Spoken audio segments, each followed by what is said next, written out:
नमामि सद्गुरुं शान्तं सच्चिदानन्दविग्रहं पूर्णब्रह्मपरानन्दम् ईशम् आनन्दिवल्लभम् गोविन्ददेवं वतिनां वरिष्ठं लब्धप्रतिष्ठं हरिभक्तिनिष्ठं ज्ञानेन्द्रगण्यं कृतभूरिपुण्यं विद्वद्वरेण्यं सततं स्मरामि मनसा स्मरामि। योऽन्तः प्रविश्य मम वाचमिमां प्रसुप्तां सञ्जीवयत्यखिलशक्तिधरस्वधाम्ना अन्यांश्च हस्तचरणश्रवणत्वगादीन् प्राणान् नमो भगवते पुरुषाय तुभ्यम्। यं प्रव्रजन्तमनुपेतमपेतकृत्यं द्वैपायनो विरहकातर आजुहाव पुत्रेति तन्मयतया तरवो विनेदुः तं सर्वभूतहृदयं मुनिमानतास्मि। वंशी विभूषितकरात् नवनीरदाभात् पीताम्बरात् अरुणबिम्बफलाधरोष्ठात् पूर्णेन्दुसुन्दरमुखात् अरविन्दनेत्रात् कृष्णात् परं किमपि तत्त्वमहं न जाने।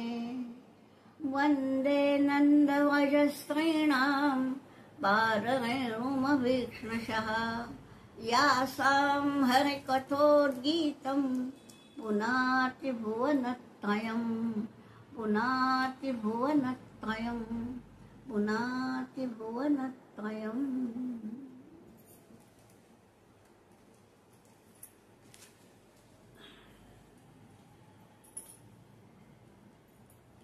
कल हमने देखा, कल आत्मदेव की या धुंधुकारी की कथा भी सुनी और उससे हमको एक दिशा मिल गई है। अब उसको मुक्ति दिलाने हेतु, धुंधुकारी को मुक्ति दिलाने हेतु जब गोकर्ण ने शुरू की तो इसको बोला गया ये भागवत पुराण है। अरे अब पुराण माने क्या? पुरा अपि नवम, पुरा यानी पुराना, जो पहले जमाने में हो गया वो पुरा, हम बोलते हैं ना पुरातन काल, तो पुरातन माने पुराना, फिर भी नया यानी आज भी उतना ही एप्लीकेबल, ऐसा जो है वो है पुराण। तो और ये पुराण जो है ना सही माने में ब्रह्मांड के जीवन का आलेख है, जो पहले भी था आज भी है। जो हाँ, हवा पहले भी थी आज भी है, ये बात अलग है कि आज प्रदूषित हो गई है, लेकिन जो था वही आज है। तो ये है पुराण। कोई कोई क्या बोलते हैं कि पुरा माने 14 भुवन यानी सप्त स्वर्ग सप्त पाताल सब मिलके 14 पुरा, और उनमें अन एक धातु है संस्कृत में, अनिति यानी सांस लेता है, इसलिए प्राण अपान व्यान उदान समान सब में आखिर में अन है। ठीक, तो ये पूरा जो 14 भुवनों का जो श्वास है व्हाट यू कॉल कॉस्मोलॉजी, वो कॉस्मोलॉजी यानी पुराण है। तो ये मत सोचो कि मराठी में एक ये है पुराणातली वानगी पुराणात, यानी पुराणों की कथाएं पुराणों में ही रहने दो, हमको अभी मत करो, ऐसा नहीं है भाई। पुराण कभी पुराना नहीं होता, वो आज भी उतना ही एप्लीकेबल होता है, ये है। तो ऐसा ये भागवत पुराण है। अब भागवत धर्म माने क्या? अब धर्म को हम रिलीजन मानते हैं ना, गलत है भाई। मुझे बताओ, एक घर में पति पत्नी और लड़का रहते हैं, ठीक है। लड़का है वो पुत्र धर्म निभाता है, जो स्त्री है वो पत्नी धर्म निभाती है, ठीक है। अब वो जो पिता है वो कमाता है, इन दोनों का पालन पोषण करता है, वो गृहस्थ धर्म निभाता है। तीनों के धर्म अलग हो गए ना, गृहस्थ धर्म, पत्नी धर्म, पुत्र धर्म, तो क्या रिलीजन अलग हो गया? रिलीजन एक ही है भाई।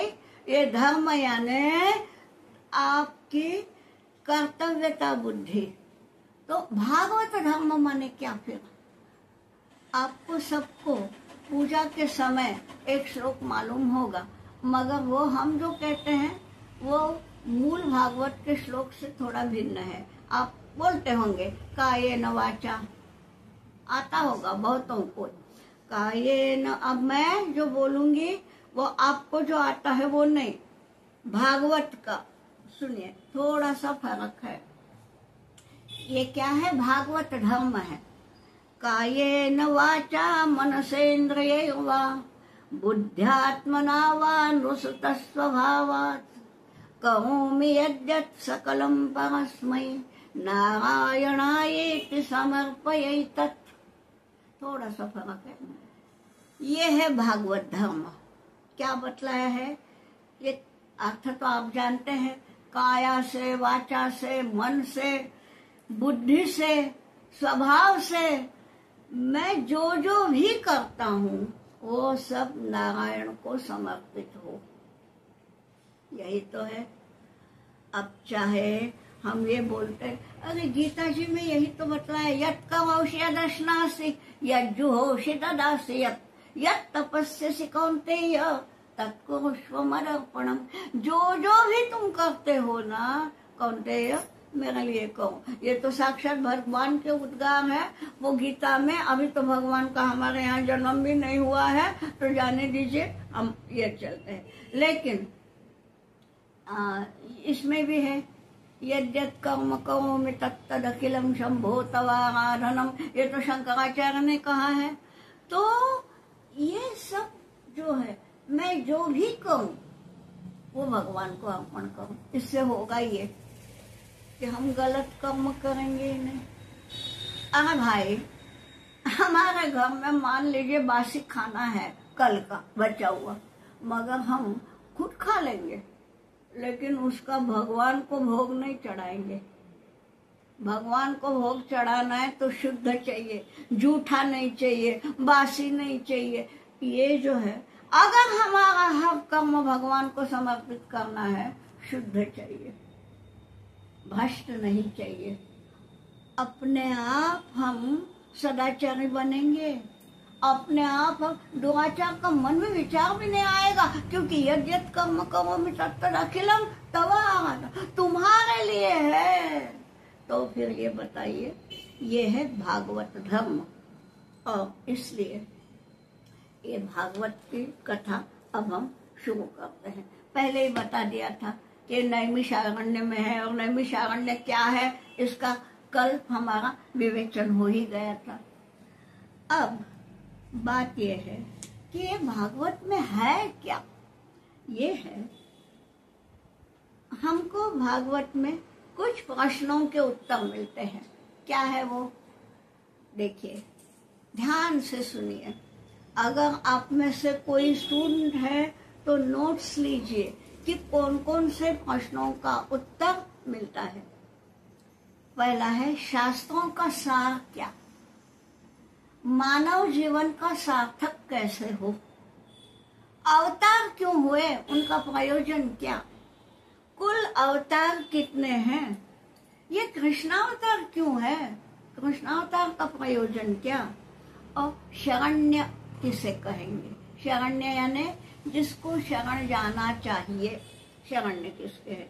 तो इन सभी प्रश्नों का उत्तर हमें भागवत में मिलता है। ठीक है। भागवत श्रवण का फल क्या है, क्यों सुनना चाहिए? एक बात बताऊं, सही बताना है, मुझे ना ये फल वल सुनाना अच्छा नहीं लगता। ये भी तो काम्य भक्ति हो गई ना। मगर है, इसमें लिखा है। तो भागवत सुनने का फल ये है, भिद्यते हृदय ग्रंथि छिद्यन्ते सर्व संशयाः क्षीयन्ते चास्य कर्माणि दृष्ट एवात्मनीश्वरे। कि भिद्यते हृदय ग्रंथि, हमारे हृदय की गांठें खुल जाती हैं। सही बताती हूँ, ये जो बांस की 7 गांठें हमारे हृदय में न जाने कितनी कितनी गांठें हैं, वो सारे के सारे निकल जाती हैं। छिद्यन्ते सर्व संशयाः, जो भी मन में संशय उठते हैं सारे के सारे संशय निकल जाते हैं।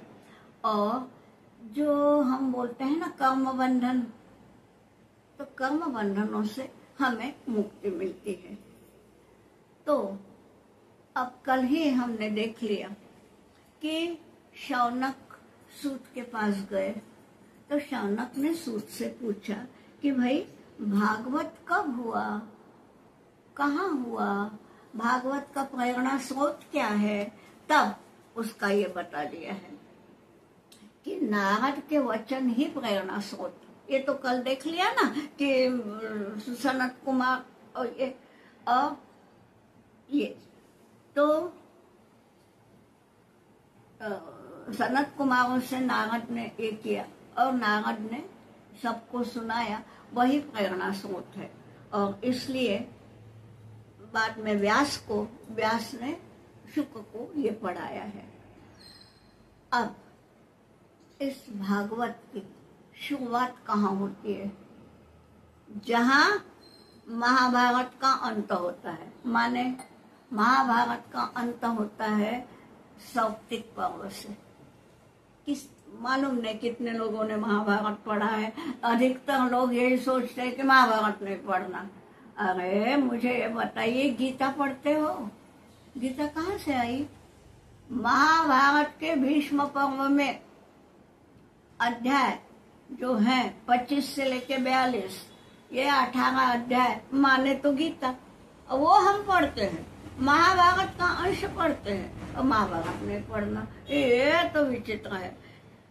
जो भी हो, तो उसमें सौप्तिक पर्व ये है कि जब सभी कौरवों का अंत हो जाता है, तो देखिए, हालांकि ये महाभारत युद्ध हुआ तो भी वो धर्म युद्ध था, यानी उसमें नियमों का पालन हुआ करता था।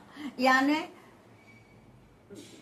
सूर्यास्त के समय युद्ध बंद ही होता था, हर कोई अपने अपने पड़ावों में जाते थे। बाद में यदि कौरव या पांडव मिलते भी हैं तो वो शत्रु के रूप में नहीं मिलते थे, क्योंकि युद्ध समय नहीं था। अब रात के समय जब द्रौपदी के 5 पुत्र सोए हुए हैं, रात का समय है, धर्म युद्ध का जमाना है, हाँ, ये सोए हुए हैं। देखिए, निशस्त्र पे कभी भी वार नहीं करना। तो अश्वत्थामा ने जाके इन 5 का वध किया जब वो सोए हुए थे।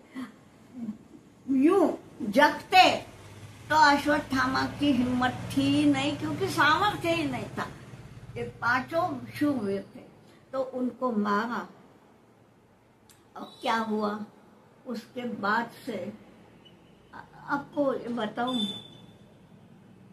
सही माने में उस समय भीम दौड़ा था अश्वत्थामा को ये करने। पहली दफा भगवान ने चतुर्भुज रूप वहां लिया है। पहली दफा नहीं, दूसरी दफा। पहले तो चतुर्भुज रूप लिया है 4 हाथों से कि भीम को ये करने के लिए। द्रौपदी ने क्या कहा? द्रौपदी के 5 ही बेटे थे, एक क्षण में वो निपुति हो गई। 5 बेटों की माँ एक क्षण में निपुति हो गई। मगर उसने बोला कि जो भी है उसको मारो मत, अश्वत्थामा को, क्योंकि बेटे की मौत का क्या होता है मैंने अनुभव किया। और ये अश्वत्थामा उसकी माँ का इकलौता बेटा है, उसको मारो मत। ये है द्रौपदी। ठीक है, हम जो पंचकम ना स्मरण नित्यम बोलते हैं ना, और लोग बाग पंचकन्या बोलते हैं। कन्या वन्या नहीं है, एक भी कन्या नहीं है उनमें। अहिल्या, द्रौपदी, तारा, एक भी कन्या नहीं है। सारे के सारे पंचकम ना यानी पुरुष। हर पुरुष ने इस पंचक को देखना चाहिए, स्मरण करना चाहिए। उसमें द्रौपदी का नाम है, वो इसलिए है, इतनी बड़ी है। और अब मैं श्लोक नहीं सुनाती पूरा। 10 लोग अवध्य माने गए हैं। एक निशस्त्र, एक सोया हुआ, एक शरणागत आया हुआ। इनके ऊपर कभी भी हमला नहीं करना चाहिए। और ये सोए हुए थे, उनको इसने मारा है। तो पाप तो अश्वत्थामा ने किया, पर अश्वत्थामा भी अवध्य है, गुरु का बेटा है, तो उसको भी मारना नहीं है, गुरु के बेटे को। तो मारना तो नहीं है, मारने दौड़ा था भीम, लेकिन ये कर दिया। और इसने भी बोल दिया कि नहीं मारना है करके। फिर भी उसकी अवध्यता का रक्षण करते हुए उसको मार डाला है, उसका मणि निकाल के। क्योंकि अश्वत्थामा की पहचान ही उसका मणि है।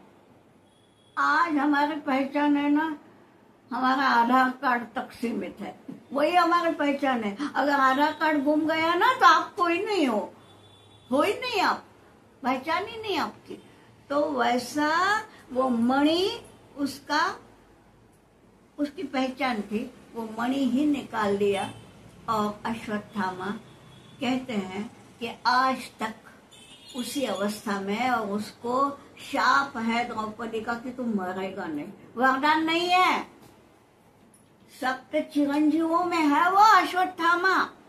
आपको सप्त चिरंजीव मालूम होंगे, उसमें पहला ही अश्वत्थामा बलिर्व्यासो, तो पहला अश्वत्थामा है। लेकिन वो चिरंजीव किसी वरदान से नहीं है, शाप से है।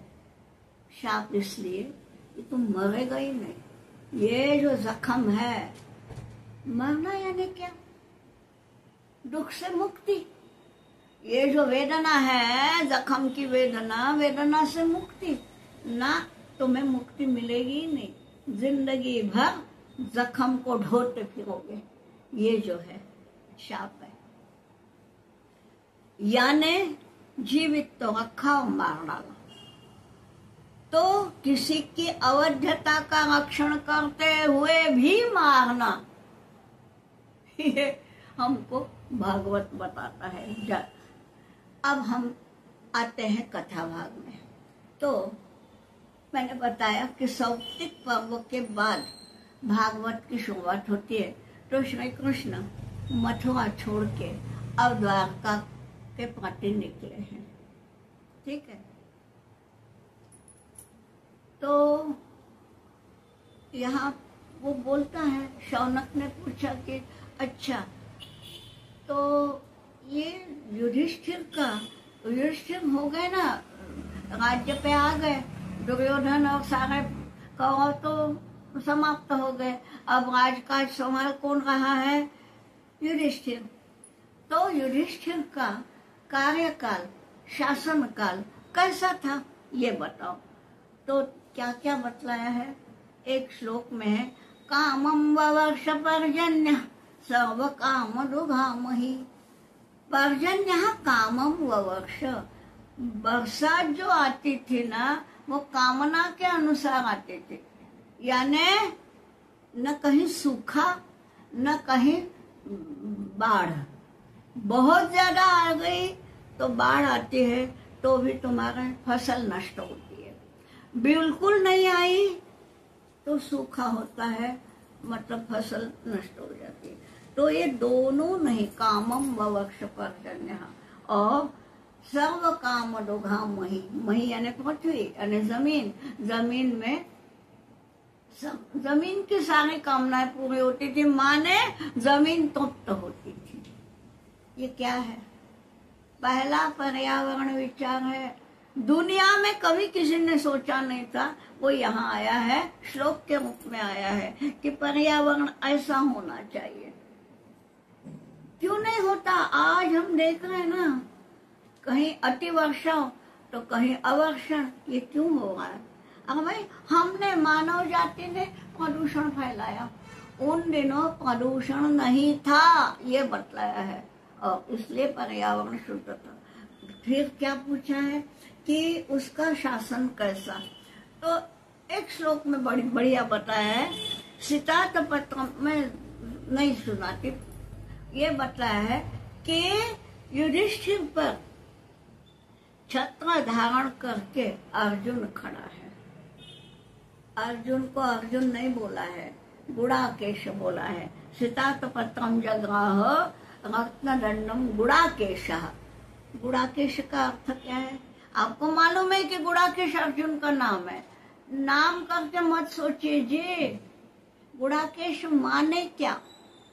गुड़ा का माने तंद्रा, माने जैसे कहीं कोई प्रवचन सुनने जाते हैं ना, तब जो बीच में यूं आती है वो है गुड़ा का।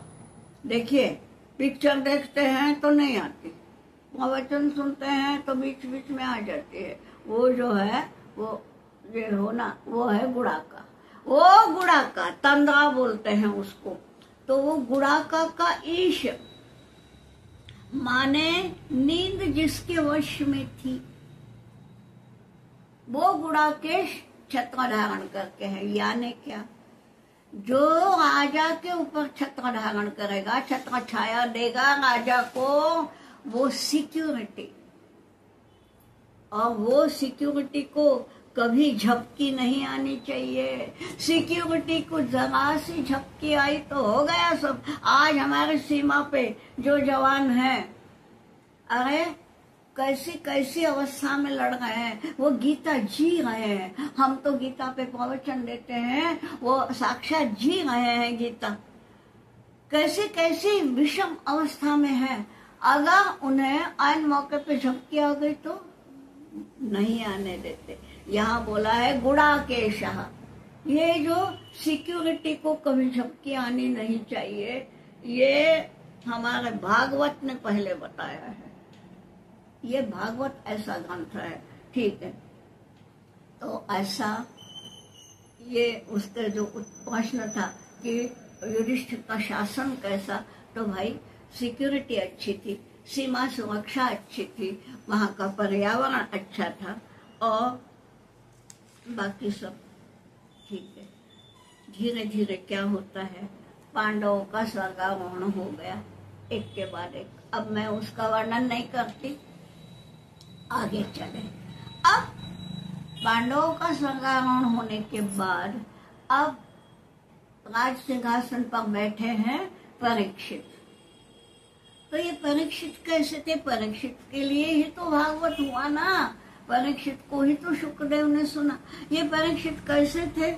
तो उसके लिए जो श्लोक आए हैं उनका सार ये कि उदारता में वो गंति देव थे, यानी सबसे बड़ा दान बोला जाता है गंति देव का। धार्मिकता में ययाति थे, हाँ, वो धैर्य में बलि थे, और सत्संग में प्रहलाद थे। यानी ये एक ही आदमी परीक्षित। इसलिए ये बतलाया है कि इन चारों की व्यक्तित्व, चारों का व्यक्तित्व उसमें एक सा था। तो एक दिन वो मृगया के लिए जाता है शिकार के लिए, उसको एक बैल दिखता है। वो बैल कैसा लंगड़ा, उसका एक ही पांव पे खड़ा है बेचारा, 3 पांव कटे हैं।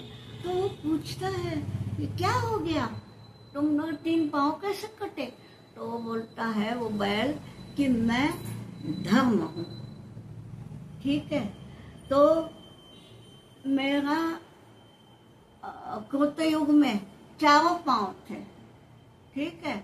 बाद में क्या हुआ, 4 पांव कौन से थे? तो सत्य, दान, तप, शौच, ठीक है। तो सत्य नाम का जो पांव था मेरा, वो त्रेता युग में टूटा, सत्य गया त्रेता युग से। फिर द्वापर युग आया, द्वापर युग में मेरा तप नाम का पांव टूटा। यानी सोचो पांव क्यों, इन 4 पांवों पे धर्म खड़ा है। अगर धर्म कब चलेगा? जब तपश्चर्या होगी, जब दान होगा, जब सत्य होगा, तभी ना धर्म टिकेगा। तो इन चारों पांवों पे खड़ा था, तो वो बोला कि एक एक त्रेता युग में सत्य नष्ट हुआ, द्वापर युग में तप नष्ट हुआ, कलयुग में शौच माने शुचिता, पवित्रता, वो नष्ट हुई। आप बोले कोई पांव बचा है, वो दान। तो दान दया पे धर्म ज्यों त्यों खड़ा है। तो वो बोला कि मैं ऐसा हूं भैया। अब ये राजा है, परीक्षित राजा है, और राजा का कर्तव्य क्या है? एवं एष राज्ञां परो धर्मः आर्तानां आर्ति निग्रहः। वो जानता था कि राज धर्म वही है कि जो दुखी है उसका दुख दूर करे। और यहाँ दुखी कौन है? ये धर्म माने अब बैल बोलो, मैंने पहले ही बोला कि ये सारी की सारी भाषा प्रतीकात्मक है, मेटाफोरिकल है। तो ये धर्म की रक्षा करनी है राजा को। तो राजा ने कली के ऊपर आक्रमण किया। ये तुम्हारी अवस्था किसने की? कली ने की ना। तो कली के ऊपर आक्रमण किया। अब कली निग्रह करके, वो एक अध्याय है भागवत में, कली निग्रह। तो निग्रह तो किया, तो कली शरण। अब देखिए, शरण आया माने पांव पड़े। पांव कैसे पड़े जाते हैं? पांव को हाथ का स्पर्श करना पड़ता है ना। पांव छूना बोलते हैं ना, तो छुए। हुआ क्या? शरण आया, स्पर्श तो हुआ। कली का स्पर्श परीक्षित को तो हुआ। परीक्षित जो इतना अच्छा था, उसको कली ने स्पर्श तो किया ही। अब उसने बोल दिया, तो कली क्या बोलता है? अब मैं कहाँ जाऊं? आप राजा हो, आपने तो मुझे बोल दिया यहाँ से निकल जाओ, मैं कहाँ जाऊं? मैं कहीं, मुझे ये नहीं। तो उसने बोला कि ठीक है, अब तुमको मैं 4 जगह देता हूँ, स्थान देता हूँ मेरे राज्य में, बस वहां से बाहर नहीं आना। तो आज भी वही है, हाँ, कली वही 4 स्थानों पे है। वो 4 स्थान कौन से हैं? एक ये है असत्य, जहां झूठ है वहां कली है, वो आज भी असत्य तो है ही। फिर नशा, मदिरा, उसमें कली है। जो नशा करता है वो क्रूरता, हिंसा, हाँ, और स्त्री संग माने वेश्यागमन। तो ये 4 जगह मैं तुमको छूट देता हूँ मेरे राज्य में। इन 4 जगहों में छूट देता हूँ। तो ये 4 जगह में अभी भी कली है। अगर इन 4 को छोड़ दिया, असत्य, मद्य, वेश्यागमन और हिंसा, ये अगर छोड़ दिया तो कलियुग आप पे ऊपर कुछ नहीं परिणाम करेगा। ये इसका सार है। छोड़िए, तो ठीक है, अब कली निकल गया इन 4 में। अब कली का स्पर्श तो इसको हुआ। उससे क्या हुआ कि एक दिन ये जब शिकार के लिए निकला, तो उसको देखिए, कली के स्पर्श की ये है जादू। अब ये राजा था, इसका खजाना जो था, उसका कोषागार जो था, बड़े बड़े अलंकारों से पूरा हुआ था। आज उसको क्या इच्छा हुई? मैं यही मुकुट पहन के जाऊंगा। मुकुट भी बहुत थे। कौन सा मुकुट पहनूंगा? जरासंध का। अरे भाई, ये जब दिग्विजय करते हैं तो राजाओं को मारते हैं, उनके मुकुट भी इनकी संपत्ति बन जाती है। अब जरासंध का मुकुट, और जरासंध कौन था आपको पता है, और वो मुकुट आज उसके मन में आया कि मैं वही पहनूं और शिकार को जाऊं। देखिए, ये आज तक नहीं आया था मन में, अभी क्यों आया? ये कली का स्पर्श है। और वो मुकुट पहना, चला। अब साथ में सेना थी, लेकिन बीच में ऐसा हुआ कि कहीं राजा राह भटक गए और सेना दूसरी जगह, राजा अकेला पड़ गया, बीच में प्यास लगी, कहीं पास में पानी नहीं, तो उतने में एक तपस्वी का आश्रम देखा, तो वो चले गए। वो किसका आश्रम है? शमीक ऋषि का। वो गए, शमीक थे ध्यानस्थ, उनको पता ही नहीं चला कि कोई आया है। और देखिए, ऋषियों के आश्रम मुक्त द्वार होते हैं, कभी दरवाजे बंद नहीं होते। तो यह अंदर तो गया, किंतु उनको पता ही नहीं चला कि कोई आया है। और लड़का बाहर गया था समिधा वगैरह लाने को, तो घर में कोई नहीं था। ये थे शमीक ध्यानस्थ। राजा ने बोला, मैं बहुत प्यासा हूँ, मुझे पानी चाहिए। लेकिन ये ध्यानस्थ थे, उन्होंने सुना ही नहीं। अब यहाँ मुकुट जरासंध का है। मुकुट होता है मस्तक में, मस्तक के अंदर है हमारा मस्तिष्क, ये खोपड़ी के अंदर मस्तिष्क है, वही तो सोचता है ना। और उसके आजू बाजू में है जरासंध का मुकुट। तो क्या हुआ, इसको लगा कि ये सुन रहा है मैं प्यासा हूँ, फिर भी उठ के पानी नहीं दे रहा है, जबकि वो ध्यानस्थ थे, दोष किसी का नहीं है। तो इसने क्या किया, यहाँ वहां देखा, वहां एक सांप पड़ा था मरा हुआ। वो उठाया, अपने धनुष तो लेके गए थे ना, शिकार को निकले थे, तो धनुष के नोक से वो सांप उठाया मरा हुआ और शमीक के गले में डाल दिया। क्यों, सुनता नहीं ना हमारा करके, और चला गया। बाद में थोड़ी देर बाद जब श्रृंगी आए, श्रृंगी है नहीं, शमीक के पुत्र, वो फल समिधा लेने गए थे, उन्होंने देखा कि मेरे पिता के गले में सांप, मरा हुआ सांप, ये क्या है।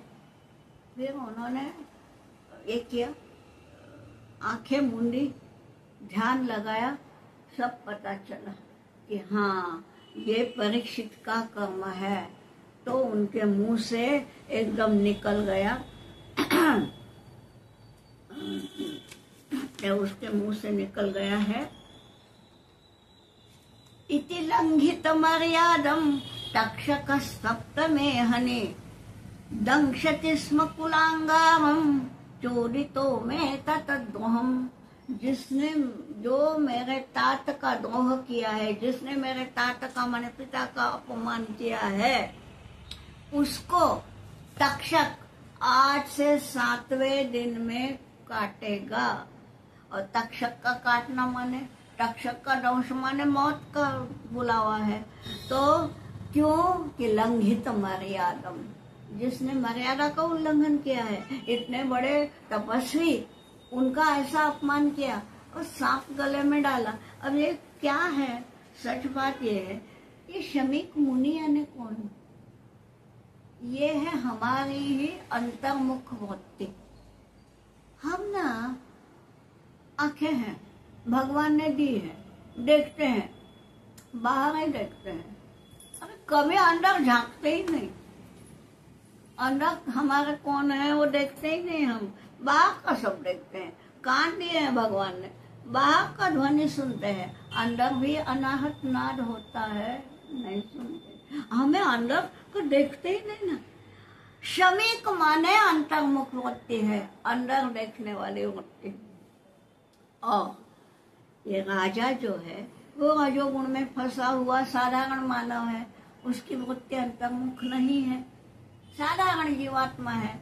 और इसलिए उसने सर्प डाला, माने क्या, सर्प यानी तो एक्चुअली काल ही होता है, काल सर्प इत्यादि हमारे यहाँ शब्द भी है, काल यानी मौत। परंतु जो जितेंद्रिय है उसके सामने मौत भी निष्प्रभ है, इसलिए ये सांप मरा हुआ है, वो उसके गले में है। ये सारा का सारा प्रतीक है, ठीक है। अब क्या हुआ, ये उसने शाप दिया और तब तक ये समाधि से उठ गए थे शमीक मुनि।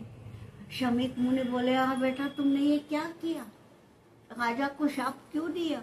तो बोले राजा ने आपका अपमान किया। नहीं, बोले ये जरासंध के मुकुट का प्रभाव था, राजा इतना बुरा नहीं है, तो अब क्या करें? अब वो शाप तो पीछे आ नहीं सकता। किंतु इसने बोल दिया राजा को जाके बता दो कि ऐसा ऐसा शाप हुआ है, नहीं तो क्या होता कि 7वें दिन तक्षक जाता राजवाड़े में और इसको काट खाता। अभी इसको सचेत करो कि भैया 7वें दिन तुम्हारे मृत्यु हो। ये कितनी बड़ी है। शमीक जो है, अंतर्मुख जो होती है, वो ऐसी होती है, क्षमाशील होती है। और इसलिए अब क्या हुआ सोचिए। ये जो है ना, हम अंदर अगर देखें ना तो क्या होता है। अब मुझे गुलाब राम महाराज का पर याद आ रहा है, मगर वो नहीं सुनाऊंगी क्योंकि वो मराठी में है। मोह दुनिया उलट वेली नयन बाहुली, वो छोड़िए, लेकिन आपको हिंदी का बताती हूँ। ये क्या है कि ये एक सूफी संत बोलते हैं कि दिल में है तस्वीर यार, तस्वीर यार, मेरे यार की तस्वीर। यार माने कौन? आपको लगेगा कि यार माने वो नहीं, सूफी भाषा में यार माने भगवान, ठीक है। तो वो दिल में है तस्वीर यार, उसकी तस्वीर तो हृदय में है, लेकिन हमारे आंखें हृदय के भीतर झांकती कहाँ है? हम बाहर ही बाहर देखते हैं। तो ये बोलते हैं दिल में है तस्वीर यार, बस जरा गर्दन झुकाई देख लिया। पर हमारी गर्दनें नहीं झुकती लोगों के सामने, हमारा ईगो आड़े आता है, तो क्या करें? तो ये बात है। शमीक जो है वो ऐसे हैं, अंतर्मुख होती है। और अब परीक्षित को इसने तुरंत दूत भेज दिया अपना शिष्य को कि परीक्षित को आगाह करो कि तुमको 7वें दिन मरना है। तो फिर उसको पछतावा होता है। मूलतः परीक्षित बुरा है ही नहीं, पर वो पता नहीं कुछ हो गया, कुछ कली का स्पर्श पूछिए। अब वो पछतावा हुआ है तो वो गंगा तट पे पहुंच गए और वहां पे उन्होंने प्रायोपवेशन सोचा। प्रायोपवेशन माने क्या? कुछ भी नहीं लेना, केवल पानी, पानी के सिवाय कुछ भी लेना नहीं, अन्न, मरते दम तक, वो है प्रायोपवेशन। तो ये किया, गंगा तट पर गया, वहां पे कुछ मुनि थे, उनके सामने अपना पाप सब बताया कि मैंने ऐसा ऐसा किया और मैंने नहीं करना था अपमान, वो मैंने शमीक का किया। देखिए सत्य बोला। तो अब मैं क्या कहूँ? अब मेरा 7वें दिन, मेरी मृत्यु निश्चित है, मुझे रास्ता बताइए। अब वो मुनि एक दूसरे का मुंह देख रहा है कि कैसे रास्ता बनाए। परंतु एक बात है कि जो पवित्र होता है ना, वो अधिकारी होता है। तो ये जो था परीक्षित अधिकारी था, इसलिए न जाने कैसे शुक मुनि वहां थे नहीं जब ये पहुंचा तब, लेकिन वो टहलते टहलते वहां आ गए। ये इसके लिए आ गए और उन्होंने इसके मुंह से सुना। बोले ठीक। अब देखो शुक मुनि का बोलना कितना अच्छा है। अगर 7वें दिन ना, तो 6 दिन है ना तुम्हारे हाथ में। ये है पॉजिटिविटी। एक जन क्या बोलेगा, हाय राम अब 6 ही दिन बचे, 7वें दिन में मरूंगा। इन्होंने बोला चिंता क्या है, 6 दिन तुम्हारे हाथ में है, चलो बी पॉजिटिव। ये जो है ना, ये शुक मुनि ने बोला है। आज हमारे यहाँ गली गली में होते हैं टाइम मैनेजमेंट वगैरह वगैरह के क्लासेस, है ना। भागवत पढ़िए, टाइम मैनेजमेंट यहाँ पता चलता है कि ये 7 दिन है, उनको कैसे अच्छे से बिताना। तो ये है, उसने यही बोला कि मनो निर्विषयं कृत्वा ततः किंचन न स्मरेत्। लेकिन ये बात सरल है क्या? मन को निर्विषय करना? अरे मन में कोई ना कोई विषय तो रहता ही है, मन निर्विषय होना बहुत कठिन है। तो अब परीक्षित बोलते हैं कि नहीं, मुझे कुछ रास्ता बताइए, मार्ग बताइए। तब शुक मुनि सुनाते हैं, नारायण परो योगो नारायण परम मनः, नारायण परम तपः, नारायण परम ज्ञानम, नारायण परामतिः। 3 बताया है, नारायण परो योगो, फिर बतलाया है तप, और फिर बतलाया है ज्ञान। तो 3 मार्ग हैं। तप बोलने से कर्म मार्ग हुआ, ज्ञान बोलने से ज्ञान मार्ग हुआ, और योग से ध्यान मार्ग हुआ। तो तीनों मार्ग जो है ना, मन को निर्विषय करना है, माने समाधि स्थिति तक ले जाना है। लेकिन वो कैसे?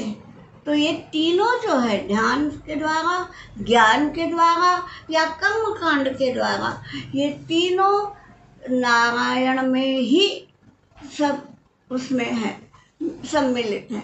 तो इसलिए शुक मुनि का वाक्य है कि कौन है वो तो हरि कथा रतिम न कुर्यात। ऐसा कौन होगा जो जिसको हरि कथा में रति नहीं है? रति यानी प्यार, प्रेम। एक बात बताती हूँ, हिंदी में जो भागवत सुनाते हैं उन्हें कथावाचक कहते हैं, मराठी में जो सुनाते हैं उन्हें हरदास कहते हैं। हरि और कथा ये दोनों में है, हरि का दास हो या कथा का वाचक हो, हरि की कथा ही सुननी है। ये है भागवत का मूल ज्ञान।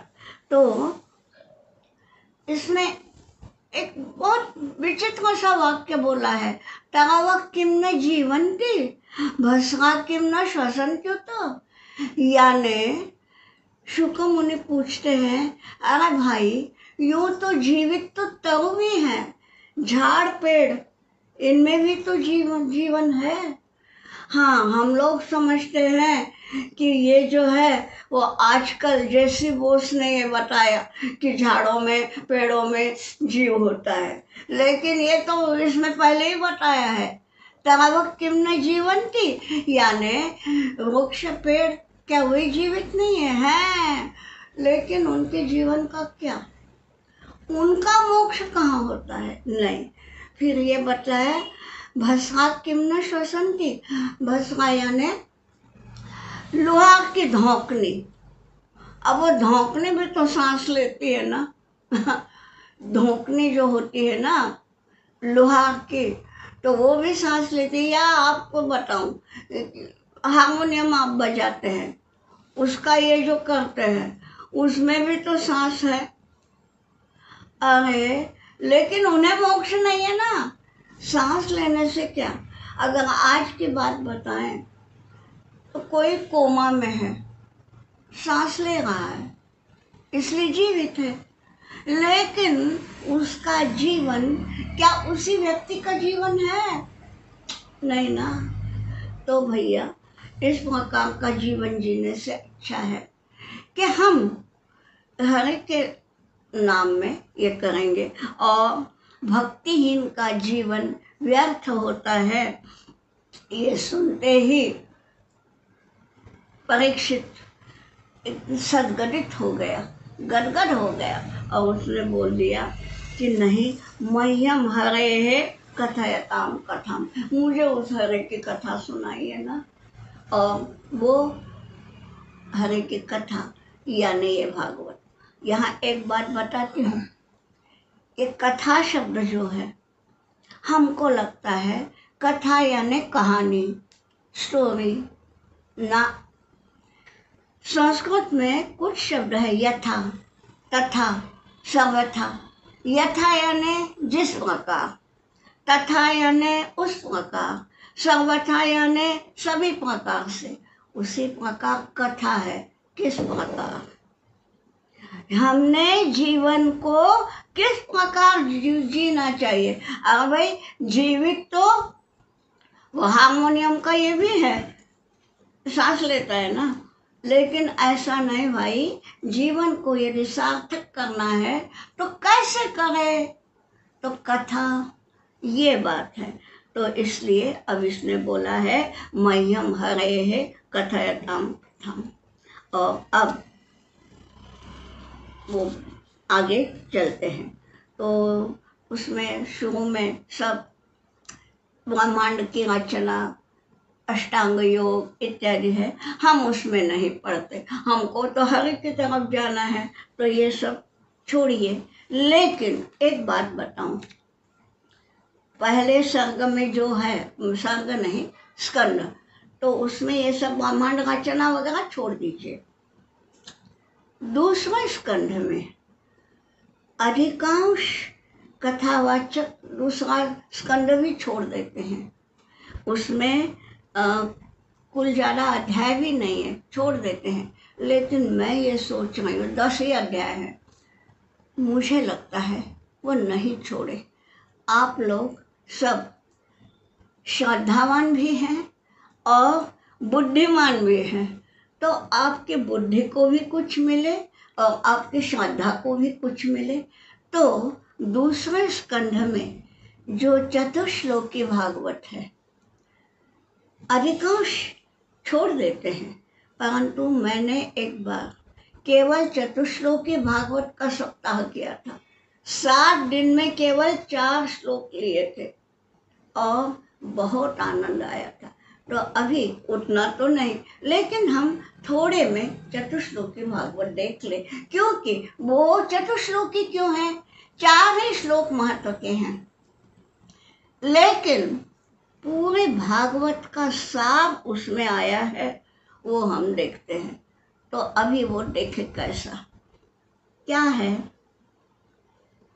शुरू में आपको पता है कि पद्मनाभ कहते हैं विष्णु को, क्योंकि उसकी नाभि से पद्म निकला और उस पद्म में ब्रह्मदेव हैं।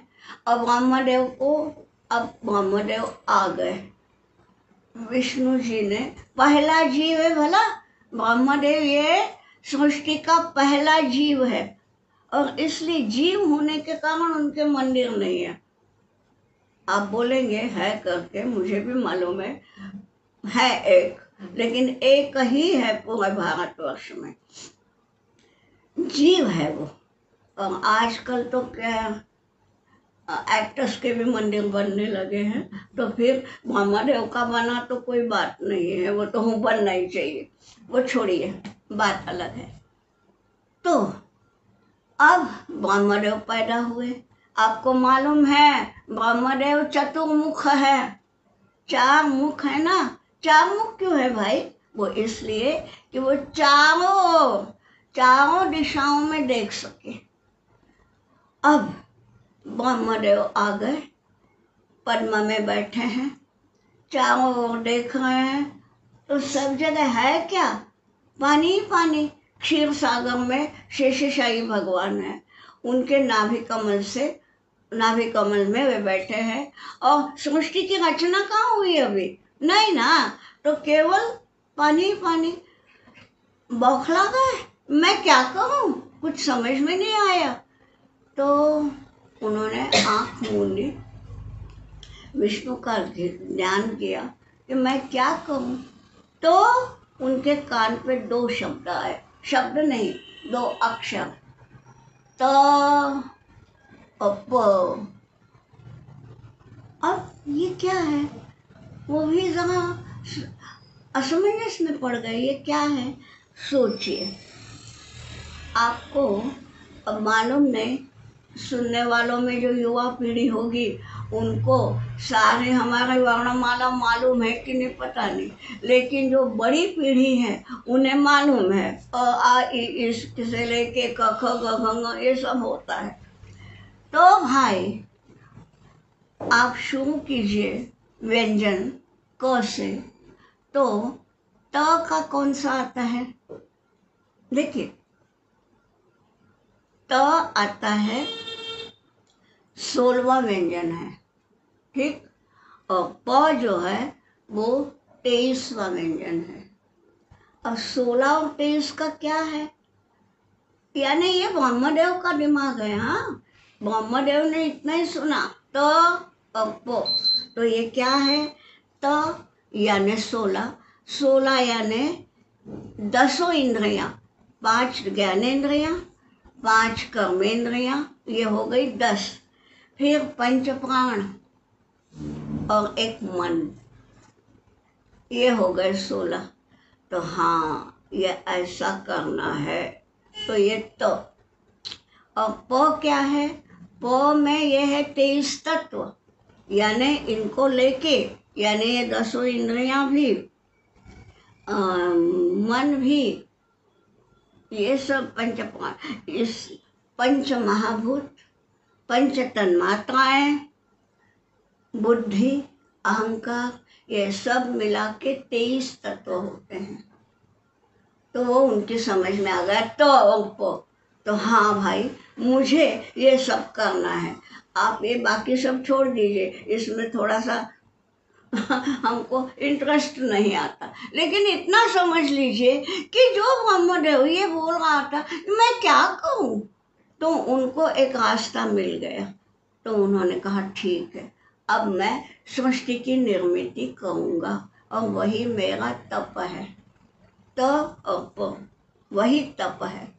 और जो तप करता है ना, वही ब्रह्मदेव होता है।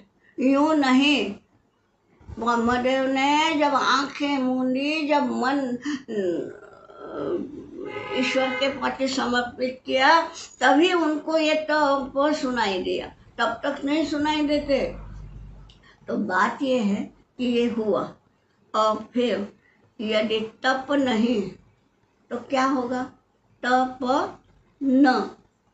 अब जरा उल्टा सुल्टा कीजिए, यानी पतन। तप नहीं करोगे तो पतन निश्चित है, यानी हमें भी तप करना है। अब आप बोलेंगे हाँ भाई हम क्या करें, ब्रह्मदेव ने तप किया, ठीक है, वो देव थे, हम तो साधारण मानव हैं, हम क्या करें। हमारा तप माने हमारे कर्तव्य। यदि हम गृहिणी हैं तो घर को देखना मेरा काम है, यदि हम घर के बड़े कमाऊ पूत हैं तो मेरा पूरे घर की सारी ये देखना मेरा काम है, कर्तव्य है। जो कर्तव्य करता है वही तप है। तो जाने दीजिए, बात यह है मैं करता हूँ ये नहीं सोचना चाहिए, ये सब होता है। और फिर ये सब होने के बाद चतुश्लोकी भागवत के 4 श्लोकों की शुरुआत होती है। क्या क्या हुआ है, ब्रह्मदेव ने पूछा, अरे भाई ठीक है तप करो, पर तप मैं कैसे करूं, क्या करूं।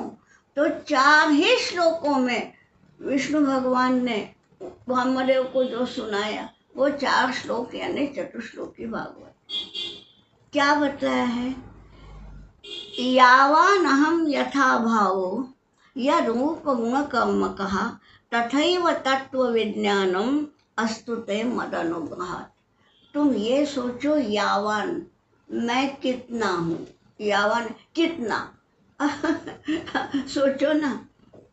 अब प्रमाण है क्या कोई, भगवान का कोई प्रमाण, कोई नाप, कोई लेखा जोखा है क्या। अभी सब जगह है ना, तो इसलिए भगवान ने खुद बोला है, नान्तोस्ति मम दिव्यानाम विभूतिनाम परन्तप। मेरे विभूतियों का कोई अंत नहीं है, ये पहले समझ लो। माने ब्रह्मदेव ने करना क्या है, तप करना है, माने उसका कर्तव्य क्या है, सृष्टि की रचना। ठीक है, रचना तो करनी है कर्तव्य समझ के, तप समझ के, लेकिन उसमें उसने ये नहीं मानना है कि ये मैंने किया, क्योंकि मैं कोई नहीं होता, भगवान सब कोई होते हैं। ये समझ लो, यावान अहम, मैं कितना हूँ, कहाँ कहाँ हूँ, ये देख लो। यावान में भगवान का सोपाधिक विस्तार है, उपाधि युक्त विस्तार है, मतलब जितना जो हमको दिखता है ना, ये झाड़ है, ये नदी है, वगैरह वगैरह, ये जो दिखता है सृष्टि। फिर यथा भाव, भाव समझ लो कि उपाधियों में छिपा हुआ तत्व क्या है। नदी बहती है, कौन बहाता है? झाड़ों में फूल लगते हैं, कौन देखता है? तो ये जो है, ये समझ लो कि उसमें मूल शक्ति, मूल तत्व उसका है। और यद रूप गुण कर्म कहा, तो मैं ये क्यों करता हूँ? झाड़ों में फूल क्यों देता हूँ? अरे भाई, ये सृष्टि के प्रति मेरा प्रेम भाव है। भगवान इसको वत्सलता जिसको बोलते हैं, तो वत्सलता के कारण मैं ये करता हूँ, ये समझ लो। और मैंने किया ये सोचो मत, ये बात है पहले। ठीक, फिर क्या बतलाया है? दूसरा श्लोक जो जाने दीजिए, उसमें समय जाता है। उसका ये है कि अहमेव आसमग्रे, मैं ही पहले था। एक छोटी सी बात बताती हूँ। हम सब अभी बड़े हो गए, लेकिन चौथी पांचवी में भी पढ़े ना, तो तब हमने क्या पढ़ा था कि 3 काल होते हैं, वर्तमान काल, भूतकाल, भविष्य काल। अगर अंग्रेजी मीडियम में पढ़े हैं तो 3 टेंसेस होते हैं। ठीक है, इतना ही मालूम है हमको। चौथा टेंस हमें पता ही नहीं है। Present tense, past tense, future tense, 3 ही पता है। यहाँ थोड़ा सा सोचिए, एक मिट्टी का घड़ा लीजिए।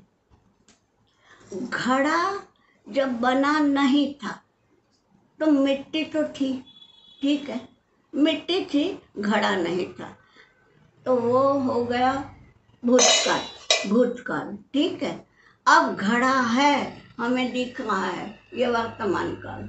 ठीक है, अब कल को मान लीजिए घड़ा फूट गया, फिर से मिट्टी में मिल गया, भविष्य काल। इतना ही मालूम है हमें, 3 ही काल।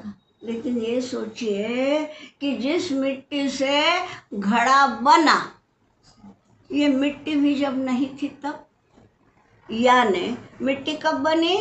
सृष्टि की रचना हुई तब, यानी वामदेव ने सृष्टि की रचना की तब मिट्टी आ गई। ठीक है, अरे जब सृष्टि ही नहीं थी तब भी भगवान तो थे। अच्छा, भविष्य में हम सोच रहे हैं घड़ा फूट जाएगा, मिट्टी बन जाएगी। ठीक है, लेकिन प्रलय हो जाएगा तब मिट्टी भी चली जाएगी, वो मिट्टी भी नहीं रहेगी। अगर तब भी भगवान है, तो भगवान के लिए 5 काल है, हम तो केवल 3 काल समझते हैं। तो ये समझ लो कि मैं कितना हूँ, ये सब यहाँ पे बतलाया है। दूसरे इसमें चतुश्लोकी है ना, तो दूसरे श्लोक में काल के रूप से बताया है कि मैं सब अनादि अनंत में हूँ। ठीक है, और फिर ये बतलाया है कि ये छोड़ के जितना भी लगता है हम, ये सब माया है, और ये माया के कारण हमें भगवान नहीं दिखता। अब इसका मतलब ये हुआ ना जी, आप लोग पढ़े लिखे हैं, लॉजिक जानते हैं, आप ये बोलेंगे कि अगर माया ब्रह्म को ढांक देती है, यानी जो बड़ा तत्व है वो ब्रह्म है, और माया उसको ढांक देती है, तो माया ने ब्रह्म से बड़ा होना चाहिए ना। ढांकने वाला जो भी है आवरण, वो बड़ा होगा ना, वैसा नहीं है। अब आप देखिए, यहाँ पे मुझे एक बहुत बड़ा वृक्ष दिख रहा है, मगर मैं यदि मेरे दोनों हाथ ऐसे रख लूं मेरे आंखों के ऊपर, तो मुझे वृक्ष नहीं दिखेगा। अब छोटी सी बात है, वृक्ष बड़ा है या मेरे हथेली बड़ी है? हथेली कितनी सी है, वृक्ष कितना बड़ा है, लेकिन मैं यदि हथेली से मेरे आंखें ढांप लूं तो मुझे मोक्ष नहीं दिखता। तो बड़ी नहीं है माया, ये जो हथेली है ये माया है छोटी सी, पर ये छोटी सी होते हुए भी बड़े मोक्ष को नहीं देख पाती। क्यों? कि ये माया की दो शक्तियां हैं, आवरण शक्ति, विक्षेप शक्ति। जाने दीजिए, हमें दर्शन के अंदर नहीं जाना है। ये सोचना है कि हरि ने ये बताया है कि मैं सब जगह हूँ, लोग मुझे नहीं देखते। और ये ब्रह्मदेव को क्यों बताया कि भैया तुमको ये सारी सृष्टि निर्माण करनी है, तो तुम कभी भी ये सोचो मत कि ये सब मैंने किया है। अब बाकी सब छोड़िए, हम केवल इतना ही देखते हैं कि उसमें कि तुम जीवों की रचना करो, पर ये मत भूलो कि हर जीव के अंदर जो चेतना है वो मैं हूँ। ये सब मत भूलो। और यही सब मैंने पूरा जो रहस्य है वो इतना ही है, 4 वाक्यों में बताएंगे और आज हम समाप्त करेंगे। तो वो रहस्य इतना ही है कि जीव में और ईश्वर में भेद क्या है। तो यही भेद है कि जीव को 3 ही काल मालूम है, मैं 5 कालों में हूँ, इतना समझ लो। ठीक। सृष्टि का स्वरूप क्या है? तो सृष्टि यानी वही है छोटी हथेली। हथेली से हमने और ये ढांप लिए हमारे आंखें, तो हमको ब्रह्म नहीं दिखता, इसलिए सृष्टि दिखती है। ये बात है। फिर अब प्रभु तो माया का नियंता है, माने माया के ऊपर कंट्रोलिंग पावर किसकी है? प्रभु की है। तो वो सबके भीतर कैसे घुसा? हाँ, प्रभु ने ये बताया ना कि हर जीव के अंदर मैं हूँ। अरे भाव वो अंदर कैसे घुसा? तो ये बोला है, और ये गीता में भी आता है, तेषु न तेषु हम, मैं उनमें हूँ भी और नहीं भी हूँ, यानी चेतना की दृष्टि से हूँ। ठीक है, देह की दृष्टि से नहीं हूँ। बस ये बात है। और फिर नर और नारायण, तो नर के नारायण को कैसे पहचानेंगे? तो भैया भागवत सुनो, यही है उस सब का सार। और ये चतुश्लोकी भागवत का जो सार है ये हम यहाँ पे बताते हैं, और आज यहीं पर हम समाप्त करते हैं। अब कल फिर मिलेंगे, तो थोड़ा सा भगवान का ध्यान कर ले। गोविंद जय जय गोपाल जय जय, गोविंद जय जय गोपाल जय जय, राधा रमण हरि गोविंद जय जय, राधा रमण हरि गोविंद जय जय, गोविंद जय जय गोपाल जय जय, राधा रमण हरि गोविंद जय जय, गोविंद जय जय गोपाल जय जय, राधा रमण हरि गोविंद जय जय, राधा रमण हरि गोविंद जय जय। जय।